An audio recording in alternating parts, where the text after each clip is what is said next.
We take a question from a guy called Michael who asks two questions. His first one being, what is my definition of success? Which I go pretty deep for you guys, so listen to that, and at the end I ask you what's your definition of success, so include that in the comments below. And your second question is whether I coach businesses one-on-one personally. And I'm trying to shape history, pulling from the sky for some strength to take with me. Line up the stars, fly away quickly and push the world forward like a tidal wave hit me. Yeah. I ride the wave swiftly, I fear no man. Check my titles, mate, quickly. Welcome back, guys. Good having chatting with you. I think what I meant to say just now was we are loving doing these live shows. We're probably going to do them a couple of times a week, as well as continuing to do this on a daily basis so that we can get the best of both worlds. Through discussions with you guys over the last week and a half, that has been predominantly the overarching answer to what you guys prefer. So enjoying having both conversations. How you doing today, Rosie? I'm great. You great? Yeah. You directing? Yeah, I'm directing. Director Rosie. I need what are those things called? Rosie, I need a Clapperboard? clapperboard. She needs a clapperboard. She needs a clapperboard and she needs a seat with her name on it. Yeah. Today's question comes from a guy called Michael, and he asks, Just wondering, in your personal opinion, what do you perceive to be successful? yeah, What drives you to be successful? And just as an added thing. let's do the added thing next. Okay, cool. So Michael asks, what do I perceive to be successful and what drives me to be successful? Really good question, and one that, as you can probably see, has me thinking. What do I perceive to be successful? Firstly, not finance, although that is definitely one component of success in my view. I have a spiritual view that suggests that abundance is a good thing. Abundance in relationships, abundance in love, abundance in energy, abundance in contribution, abundance in output, and abundance in finance. So that is absolutely one area, but it is not the area. It is not the definition of success. I can tell you this, guys, and this is true for the vast majority of people, and that is that the pursuit of finance is empty at best and hollow at worst, particularly when achieved, right? I'll say that again. The pursuit of finance is empty at best and hollow at worst, particularly when achieved. What often happens is we start out in business and lack breeds obsession, right? So we start out in business, we don't have any money because we don't have much of an income coming in. And so lack in the financial component of our life breeds the obsession that we start to think that we're in the game to make money. And then you get, and that isn't necessarily a bad thing early on, because whatever can drive you early on as you're going through those hard yards is a good thing. However, what often happens is you'll get to a point where you'll start to make a bit of money, and then you might start to make a lot of bit of money. And at that point, you'll start to realize that this thing that you thought you were pursuing along this entire journey isn't actually as fulfilling as you once thought it was going to, or it had hoped that it was going to, right? At which point you often then start to search for something a hell of a lot more meaningful. So while finance was never a driver for me. When I was 16, 17, I wanted to be a politician because, did you know that? No. Yeah, I wanted to be a politician because all I ever wanted to do was change things, right? Because, my parents had a not-for-profit when I was growing up. They would help long-term unemployed youth come off the street and ultimately they were the best at what they did in the country. They were shut down because the government changed the way it issued capital out to not-for-profits.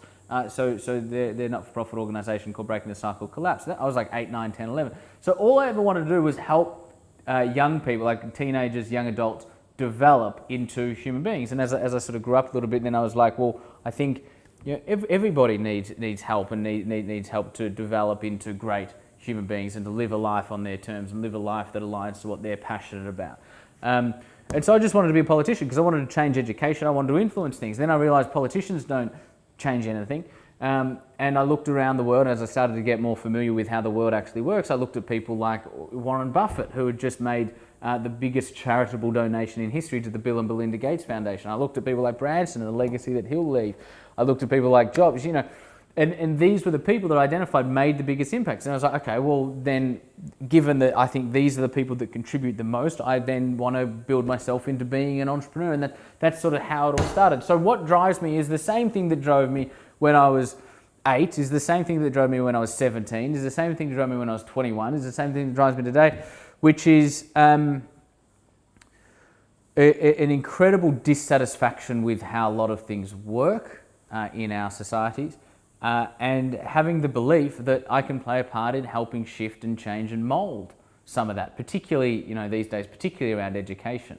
So what drives me is the need to influence and the belief that I can help change things that I truly believe need to be changed. Now, because whenever I say money isn't a driver, people go, oh, money isn't important. That's not what I said. I said it's not a driver. It is incredibly important because your vision will only travel as far as finance can fuel it. So money is incredibly important. All I'm saying is it's just not my primary driver, nor should it be yours if you want to have longevity in this game. And that's why, so sometimes I sort of have Facebook or detoxes, because as I scroll through, it's like I see these ads, make $1 million in 12 months, or make $10,000 in a week, or come and do this, and I'll show you how. And it's in my view, it's such a low-level conversation talking about how you can make $3,000 a week from blah. Like, who gives a fuck? Making that sort of cash flow, I understand there's a freedom that comes with that. I understand that should be something that everybody sort of strives toward. However, it shouldn't be the primary driver. The greatest entrepreneurs, the greatest businesses are those who are driven by something far more meaningful than money. Facebook was about connecting the world. Google was about organizing the world's information. Virgin is about being the consumer champion. SpaceX is about taking us to Mars. Sarah Blakely's Spanx are about making women feel good and comfortable. Entourage is about enabling people to live a life on purpose, right? So my driver is the impact that I believe that we can make. I truly encourage every single one of you to sit back with a journal, pen in hand, and ask yourself, what is really driving me? Even if over the last few years, again, lack breeds obsession, even if over the last few years you've sort of bought into a story that it's about the money, I guarantee you it's not.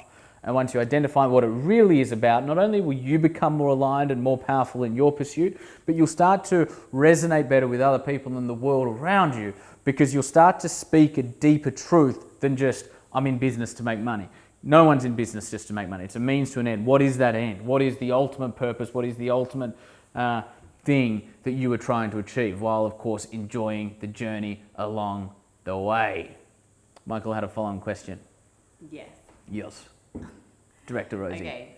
As far-fetched as it sounds. As far-fetched as it sounds. Would you ever do personal coaching? Would I ever do personal coaching? Good question, Michael. The answer is no right now. What I do is we've set up 2 programs. Firstly, a Diploma of Business specialising in entrepreneurship, which I coach and narrate and deliver right the way throughout our 8 different units in our diploma. So that's for sort of student stage people. By student, I don't mean in school or university. I just mean student in the game of business, or seed stage people. Anyone that's early, that's doing less than $100,000 revenue a year or earlier in their business journey. You've got a diploma that I drive, and that's delivered online, it's delivered through advisors, it's delivered through the occasional workshop. Then we have, for people doing over $100,000 a year, we have Scalable and Saleable, which is a coaching, mentoring program through workshops, through advisors, and through our online portal and resources. Again, where I have a heavy presence, as well as bringing my entire team to the table in every workshop. And like, how many videos are in the portal? Like thousands of different resources, right? So we've got all of these things that come to the table, and Scalable and Saleable is about enabling people to build a substantially sized and scalable business that is valuable, that makes a contribution, that is vision, mission, and values driven and founded, and that can achieve the goals that you have as the founder. Starting and building businesses is a science like anything else. Both the diploma and Scalable and Saleable breaks down the science. So that's how I do my coaching. So I do it one-to-many through both the diploma and through Scalable and Saleable. Rosie, make sure there's a link that goes somewhere around this video for people that want to apply for either of those programs. The best thing about the Entourage is the communities that we have in both programs. So we preserve those communities, so there is a bit of an application process and a discussion to get into either of those programs. However, they are both amazing and they both change lives incredibly well. Are we done for today? Actually, pause. What is your definition of success? How do you define success for you? In the comments below. And this is a real question. Like that's a beautiful question. I genuinely want to hear everybody's answer. How do you define your success? In the comments below. I'll be there. So I won't speak to you tomorrow. I will speak to you tomorrow, but I'll speak to you today in the comments below now. 'Cause I'm lining up the stars.